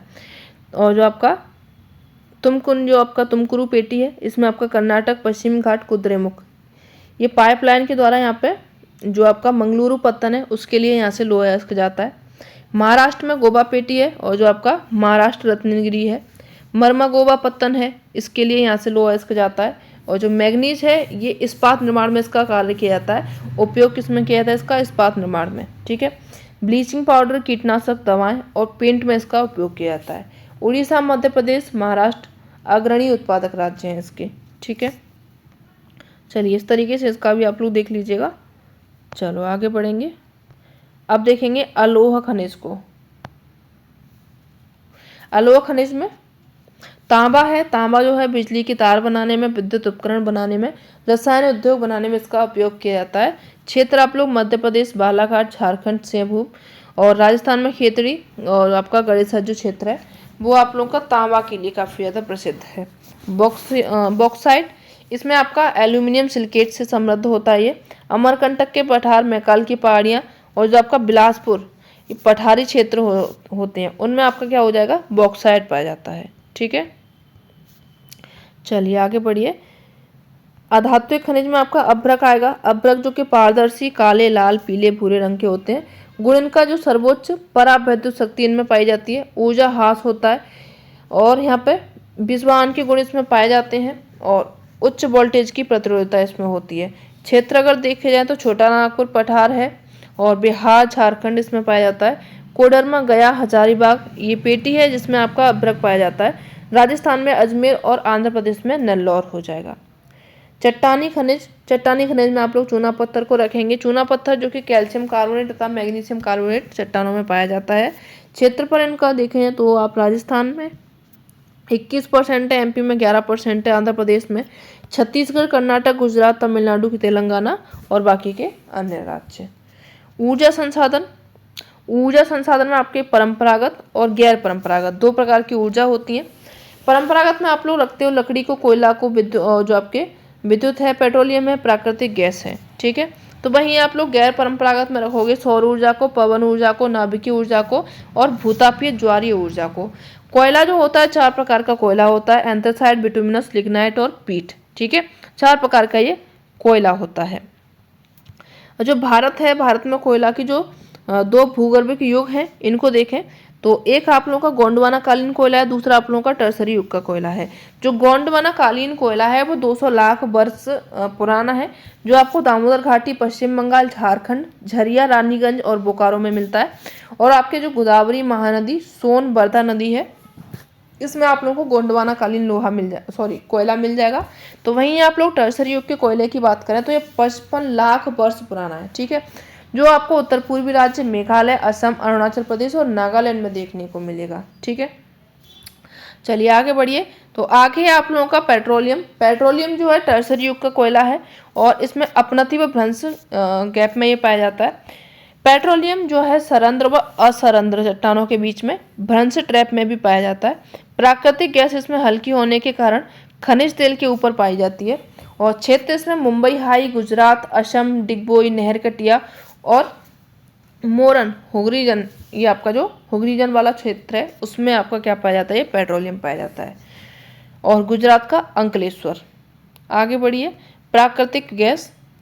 प्राकृतिक गैस आप लोगों को गोदावरी बेसिन, मुंबई हाई, खंबात की खाड़ी, अंडमान निकोबार, पश्चिम राजस्थान में देखने को मिलेगी। आपका हजीरा, विजयपुर, जगदीशपुर, जो आपका एसबीजे बोलते हो, गैस पाइपलाइन ये बनाई गई है। मुंबई हाई व बशीन को पश्चिमी व उत्तरी भारत के उर्वरक, विद्युत व औद्योगिक क्षेत्रों से जोड़ती है। गैर परंपरागत ऊर्जा संसाधन में आप लोग बात करें तो इसमें आपका परमाणु और आणविक ऊर्जा हो जाएगी, जिसमें आपका यूरेनियम, झारखंड व जो आपका अरावली राजस्थान वाला एरिया है वहाँ पे आप लोगों को गैर परंपरागत ऊर्जा वाला स्रोत मिल जाएगा। थोरियम मोनाजाइट ये केरल में मिल जाएगा आपको। सौर ऊर्जा जो कि फोटोवोल्टाइक प्रौद्योगिकी के द्वारा धूप को सीधे विद्युत से मतलब कनेक्ट करता है और उससे आपकी एनर्जी बनाई जाती है। पवन ऊर्जा ये आपको तमिलनाडु में जो आपका नागरकोला है, मदुरै में, और राजस्थान में जैसलमेर में काफ़ी ज़्यादा पवन ऊर्जा बनाई जा रही है। ज्वारीय ऊर्जा। ज्वारीय ऊर्जा आपको खंबात की खाड़ी, कच्छ की खाड़ी, पश्चिमी तट जो गुजरात वाला क्षेत्र है, सुंदरबन का डेल्टा, पश्चिम बंगाल में आपको ज्वारीय ऊर्जा बनते देखने मिल जाएगी, ठीक है। भूतापीय ऊर्जा जो पार्वती घाटी है, मणिकर्णिक है आपका हिमाचल में, और पुगा घाटी लद्दाख की, वहाँ पे आपको भूतापीय ऊर्जा के स्रोत देखने को मिल जाएंगे, ठीक है। चलो आगे बढ़िए। चलिए अब आओगे आपका चैप्टर नंबर 6, विनिर्माण उद्योग। तो विनिर्माण उद्योग होता क्या है, यानी कि जो कच्चा पदार्थ होता है उसको मूल्यवान उत्पाद में परिवर्तित करके अधिक मात्रा में वस्तुओं के उत्पादन को विनिर्माण कहा जाता है। जैसे आप लोगों ने गेहूं अभी कृषि पढ़ा तो वो आप लोगों का कच्चा माल हो गया, उसमें गेहूं का उत्पादन हुआ। अब गेहूं से आप लोगों ने आटा बनाया, आटे से ब्रेड बनाया, तो वो आप लोगों का क्या हो गया, उसका विनिर्माण हुआ और उसके मूल्य थोड़ा सा ज़्यादा हो गया, ठीक है। यानी कच्चे पदार्थ को मूल्यवान बना दिया और उसमें उत्पाद में उसको परिवर्तित कर दिया, तो उसका क्या हुआ, विनिर्माण हुआ। विनिर्माण का महत्व अगर देखें तो क्या महत्व है, आर्थिक विकास की रीढ़ होती है ये। कृषि आधुनिकीकरण होता है, रोजगार इसको मिलता है, यानी कि लोगों को रोजगार मिलता है, जीडीपी और जीएनपी और निर्यात में वृद्धि होती है, बेरोजगारी और गरीबी थोड़ी सी कम होती है, क्षेत्रीय विषमता होती है, कम होती है और समावेशी विकास होता है, ठीक है। अब जैसे विनिर्माण उद्योग है उसमें क्या चक्र चलता है, कच्चा माल चाहिए, उसमें चक्र इस तरीके से चलता है, जैसे कृषि से कच्चा माल चाहिए और कच्चे माल से विनिर्माण होगा, उससे आपका उत्पाद जो खाद बीज बनेंगे मशीनों के द्वारा, तो वो आपका ये पूरा एक चक्र चलता जाता है। फिर से कृषि होगी तो ये आपका क्या है, चक्र चलता है। अब यहाँ पे जो कृषि और विनिर्माण क्षेत्र का विकास जो सामूहिक रूप से देश की जीडीपी को बढ़ाता है, जीएनपी को बढ़ाता है और निर्यात को बढ़ाता है। विनिर्माण जो है देश की जीडीपी में योगदान अगर देखा जाए तो 17% योगदान देता है, और पूर्वी जो एशियाई देश हैं वहाँ पे 25 से 35% ये क्या देता है, जीडीपी में योगदान देता है। देश में विनिर्माण उद्योग को बढ़ावा देने हेतु राष्ट्रीय विनिर्माण प्रतिस्पर्धा परिषद की स्थापना की गई है। और औद्योगिक अवस्थिति अगर इसको देखें तो जीएस जो मेंस पेपर है इसमें आया था ये वाला इंपॉर्टेंट टॉपिक, तो उसको आप लोग देख लेना। जो आदर्श स्थिति है, कच्चे माल की उपलब्धता यहाँ पे चाहिए होती है, श्रमिक की उपलब्धता चाहिए होती है, पूंजी चाहिए, ऊर्जा चाहिए, बाजार चाहिए और परिवहन चाहिए, तब आपका क्या होगा, एक उद्योग लग पाएगा। ठीक है। अब जैसे नगरीकरण औद्योगिकरण के साथ साथ यहाँ पर देखें तो जैसे सप्लाई चेन कैसे चलती है, नगरीकरण होगा, बैंकिंग, बीमा, परिवहन, श्रम, वित्तीय सलाहकार होंगे, औद्योगिकरण होगा, फिर से इनका ये सप्लाई चेन चलेगी। ठीक है, चलो आगे बढ़िए। समूहन बचत समूहन प्रभाव इनको देखें तो नगर केंद्रों के द्वारा दी गई सुविधाओं से लाभान्वित बहुत से जो उद्योग होते हैं नगरों के आसपास ही केंद्रित हो जाते हैं, जिसे समूहन बचत कहते हैं, जो आगे चल करके औद्योगिक समूहन को बढ़ावा देते हैं। यानी कि नगर के पास में ही क्या हो जाए, एंग्लोमरेशन हो, तो उसको आप लोग क्या बोलते हो, समूहन या प्रभाव बोलते हो, बचत बोलते हो। चलो आगे बढ़िए। तो यहाँ पे आप लोगों को दिया गया उद्योग बाजार। उद्योग बाजार को देखें तो इसमें किस तरीके से कार्य चलता है। तो पहले निवेश होता है। निवेश किस तरीके से होता है, तो वहाँ पर कच्चा माल चाहिए, उसके घटक क्या क्या होते हैं। परिवहन की सुविधा होनी चाहिए, कारखाना होना चाहिए, तैयार माल यानी उत्पाद बनना चाहिए, फिर परिवहन चाहिए, फिर उसके लिए बाजार चाहिए, और सबके लिए क्या चाहिए, पूंजी चाहिए। अब आगे देखें तो यहाँ पे जो उद्योग की आदर्श अवस्थिति अगर देखें, यानी कहाँ पे अपन लोग उद्योग लगा सकते हैं, तो कच्चा माल पास में होना चाहिए, ऊर्जा होनी चाहिए, जल की उपलब्धता होनी चाहिए, सस्ता श्रम होना चाहिए, परिवहन की व्यवस्था होनी चाहिए, बाजार होना चाहिए, सरकारी नीति मिलनी चाहिए। अब जो उद्योग की आदर्श स्थिति है उसमें अपन लोग क्या क्या देखेंगे, उस स्थान पर उद्योग की स्थापना का निर्णय अपन लोग लेंगे, उत्पादन की वितरण की लागत देखेंगे, कितनी लागत इसमें लग जाएगी, और उस स्थान पर कच्चा माल प्राप्त करने की लागत देखेंगे, यानी कि कितनी दूर से, ऐसा नहीं हो कि कच्चा माल लगाने का हमारा परिवहन लागत ही बहुत ज़्यादा चली जाए। उस स्थान पर उत्पादन की लागत देखेंगे, यानी कि वहाँ पे अपन लोग जो फाइनल प्रोडक्ट निकालेंगे उसकी लागत क्या है। तो ये सब चीज़ अपन लोग देखेंगे, तब कहीं पे अपन लोग क्या करेंगे, उद्योग लगाएंगे। अब यहाँ पे वर्गीकरण दिया गया है उद्योग का। ठीक है, तो उद्योग का वर्गीकरण कैसे होता है, तो कच्चे माल के स्रोत के आधार पर, जैसे कृषि, चीनी, सूती वस्त्र आदि यहाँ पे इनका देखा जाता है। खनन में लो इस्पात कहाँ से मिलेगा अपन लोगों को, वो देखा जाएगा। प्रमुख भूमिका के आधार पर आधारभूत लो उद्योग और आपका उपभोक्ता उद्योग। आधारभूत में लो इस्पात उद्योग हो जाएगा, और जो आपका उपभोक्ता उद्योग जिसमें आपका चीनी है, कागज उद्योग हो जाएगा। ठीक है, तो वहीं पूंजी निवेश के आधार पर लघु उद्योग, मध्यम उद्योग और बृहत उद्योग हो जाएगा। स्वामित्व के आधार पर जो आप लोगों का सार्वजनिक उद्योग है, जैसे आपका सेल है, भेल है। निजी में आप लोगों का टाटा और बजाज का जैसे हो जाएगा। संयुक्त में आपका ऑल इंडिया लिमिटेड जो उद्योग है, और वहीं आपका सहकारी में महाराष्ट्र का चीनी और केरल नारियल का ये जो उद्योग हो जाएगा वो सहकारी हो जाएगा। ठीक है, कच्चे माल व तैयारी माल व भार मात्रा के आधार पर भारी उद्योग, हल्का उद्योग। भारी उद्योग में आप लोगों का लो इस्पात उद्योग हो जाएगा, तो वहीं हल्के उद्योग में आप लोगों का विद्युत उद्योग आ जाएगा। कृषि आधारित उद्योग अगर देखें तो इसमें आप लोगों का सूती वस्त्र उद्योग आएगा, जो कि प्रथम सूती वस्त्र उद्योग है 1854 में मुंबई में लगाया गया था। विश्वविद्यालयों ने भारत के जो सूती वस्त्र उद्योग थे उनको प्रोत्साहन दिया। विकास उसका हुआ, क्या क्या विकास हुआ तो उनको देखें।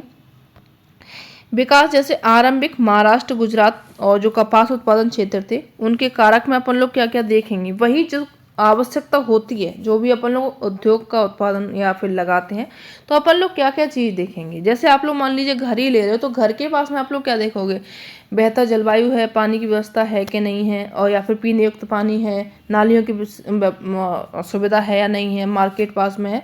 इसी तरीके से जब उद्योग लगाते हैं तो उसके भी कुछ रूल होते हैं, वो भी आप लोगों को देखने होते हैं। जैसे बाजार पास में है, परिवहन है, बंदरगाह है, श्रम है, और जो नमीयुक्त जलवायु है। तो ये आप लोग क्या देखेंगे, जो भी आप लोग सूती वस्त्र उद्योग जो लगाया था उन लोगों ने देखा था। वर्तमान में विकेंद्रीकरण हुआ, जो आपका महाराष्ट्र है, गुजरात है, तमिलनाडु है, यहाँ पे आपको सूती वस्त्र उद्योग देखने को मिल जाएंगे। कारक इनका वही पूंजी बाजार, कौशल डिजाइन, जीएम कॉटन यहाँ पे मिलेगी, तकनीकी, परिवहन क्रांति है, ये सब सुविधाएं इनको मिल रही हैं। समस्या क्या हो रही है, उच्च कोटि के धागे का निर्यात हो रहा है। औद्योगिक जो रुग्णता है, पुरानी इकाइयाँ वो कम हो रही है। अंतर्राष्ट्रीय बाजार में प्रतिस्पर्धा, इसमें भारतीय सूती वस्त्र का पिछड़ापन, यानी कि ये जो भारतीय सूती वस्त्र है अब वो थोड़ा सा पीछे हो रहा है। रिसर्च व जो नवाचार है उसमें कमी आ रही है। कृत्रिम वस्त्र उद्योग कम बन रहा है, और जो आपका कम जो श्रमिक उत्पादकता, अनियमित विद्युत आपूर्ति, ये सभी समस्याएं हैं जिसके कारण अपना जो भारत है थोड़ा सा पीछे जा रहा है सूती वस्त्र उद्योग में। पटसन उद्योग, भारत में पटसन व उत्पादों में सबसे बड़ा उत्पादक है भारत, और निर्यातों में दूसरा स्थान है। प्रथम कौन है? बांग्लादेश है। जो पहला उद्योग लगा था पटसन उद्योग का, वो 1855 में लगा था कोलकाता में। ठीक है। स्थानीयकरण के कारण जो केस अध्ययन हुआ था हुगली नदी पर, जिसमें क्या हुआ था, कच्चा माल पटसन पास में था, सस्ता जल परिवहन था, सड़क व रेल परिवहन भी पास में था, जल की उपलब्धता थी, सस्ता श्रम था, उड़ीसा यूपी बिहार से श्रमिक मिल रहे थे, कोलकाता नगरीय केंद्र था, बैंकिंग बीमा पत्तन भी था, इसलिए यहाँ पे क्या किया गया, ये उद्योग लगाया गया। समस्याएं क्या आई? समस्याएं यहाँ पे कृत्रिम वस्त्र बनाए गए, अंतर्राष्ट्रीय प्रतिस्पर्धा, बांग्लादेश, मिस्र, फिलीपींस और ब्राजील के साथ में थोड़ी सी प्रतिस्पर्धा बढ़ गई। डिजाइन व नवाचार की समस्या, यानी कि डिजाइन में अपने यहाँ पे कमी आई, और जागरूकता का अभाव हुआ। चीनी उद्योग देखें, चीनी उद्योग जो भारत है उत्पादन में दूसरा स्थान है चीनी का। ठीक है। गुड़ और खांडसारी उत्पादन में पहला है ये। कच्चा माल जो है गन्ना, धुलाई के दौरान सुक्रोज की मात्रा में ये कमी आ जाती है। चीनी मिलें आपको देखने को मिलेंगी यूपी, बिहार, महाराष्ट्र, कर्नाटक, तमिलनाडु, आंध्र प्रदेश, गुजरात, पश्चिम जो आपका पंजाब है, हरियाणा और मध्य प्रदेश में आपको चीनी मिलें देखने को मिल जाएंगी। अब यहाँ पे एक क्वेश्चन आया था कि जो क्या कारण है कि चीनी मिलों का विस्तार जो है दक्षिण यानी कि तमिलनाडु में, पश्चिम महाराष्ट्र भारत की ओर हो रहा है, क्यों हो रहा है? तो कारक जो है इनका, तो गन्ना है क्या है, उसमें सुक्रोज की मात्रा थोड़ी सी अधिक होती है। अब वहाँ पे क्या होता है, ठंडी जलवायु है, सहकारी समितियों की सफलता हो रही है, राज्यों की बेहतर नीतियाँ मिल रही हैं, तटीय जो बंदरगाहें उनकी अवस्थिति है, सिंचाई व्यवस्था अच्छी है, परिवहन जाल बढ़िया, इसलिए उसके कारण जो दक्षिण और पश्चिम भारत में चीनी मिलें बढ़ रही हैं। चीनी उद्योग को चुनौतियाँ क्या क्या हैं? मौसमी व अल्पकालिक उद्योग हैं, पुरानी तकनीक अभी इस्तेमाल की जा रही है, परिवहन अक्षमता है, और खोई का उपयोग कम किया जा रहा है, यानी कि जो वेस्ट पार्ट निकलता है उसका उपयोग अभी नहीं हो रहा है, कीमत भी अभी क्या है इसकी कम है। ठीक है। खनिज आधारित उद्योग देखें तो लो इस्पात उद्योग, जिसको अपन लोग भारी उद्योग में शामिल करते हैं। ठीक है। आवश्यकता दशा क्या है? कच्चा माल होना चाहिए, लो आयस्क कोकिंग कोल और चूना पत्थर की आवश्यकता होती है, मैग्नीज की आवश्यकता होती है। परिवहन सुविधाएं, ऊर्जा व जल के द्वारा बाजार पूंजी और निवेश इसको चाहिए होता है। वितरण की मात्रा अगर देखा जाए तो छोटा नागपुर का जो पठारी क्षेत्र है वहाँ पे बोकारो, जमशेदपुर, बर्नपुर और राउरकेला, यहाँ पे आप लोगों का क्या पाया जाता है? लो इस्पात उद्योग पाया जाता है। ठीक है। कारण क्या है? जो कर्नाटक का विजयनगर है, सेलम तमिल में, विशाखापट्टनम अरुणाचल प्रदेश में और पारादीप उड़ीसा में। ठीक है। लो आयस्क कच्चे माल की उपलब्धता ज़्यादा है, ऊर्जा स्थानीय कोयला क्षेत्र इसमें है, और श्रम भी यहाँ पे सस्ता है। ठीक है। चलो आगे बढ़िए। तो यहाँ पे 1950 के दशक में जो इस्पात उत्पादन में भारत व चीन समान थे, जबकि अभी अगर देखा जाए तो चीन जो है भारत से 9 गुना अधिक उत्पादन करता है। उर्वरक उद्योग, यूरिया, डीएपी, अमोनिया फॉस्फेट व मिश्रित उर्वरक हैं, जिसमें नाइट्रोजन, फॉस्फोट, पोटास के उत्पादन क्षेत्रों के आसपास इसमें, यानी कि इनमें जो नाइट्रोजन है, फॉस्फोट है, पोटास है, इनकी मात्रा अधिक पाई जाती है। जो पोटास है पूर्णतः आयात किया जाता है यहाँ से। ठीक है। भारत में 50% उर्वरक उत्पादन होता है, गुजरात, तमिलनाडु, उत्तर प्रदेश, पंजाब और केरल से। औद्योगिकरण, जो प्रदूषण है, और पर्यावरण निम्नीकरण, इनको देखा जाए तो वायु प्रदूषण, सल्फर डाइऑक्साइड, कार्बन मोनोऑक्साइड, अम्ल वर्षा, जहरीली गैसें, भोपाल गैस त्रासदी, ऐसी आपको समस्याएं देखने को मिल रही हैं। जल प्रदूषण, जैसे आपका नदी से प्रदूषण हो रहा है। तापीय प्रदूषण, जो आपके परमाणु ऊर्जा संयंत्र लगाए जा रहे हैं, इनसे कैंसर हो रहा है, जन्मजात विकास हो रहा है, जैव विविधता को नुकसान पहुंच रहा है। ठीक है।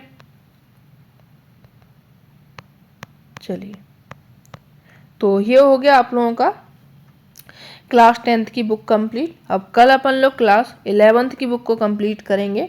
तो ये सेशन कैसा लगा ज़रूर बताइएगा। अगर अच्छा लगा हो तो अपने फ्रेंड्स को शेयर करेंगे, एंड लाइक, सब्सक्राइब और चैनल को सब्सक्राइब करेंगे। ठीक है।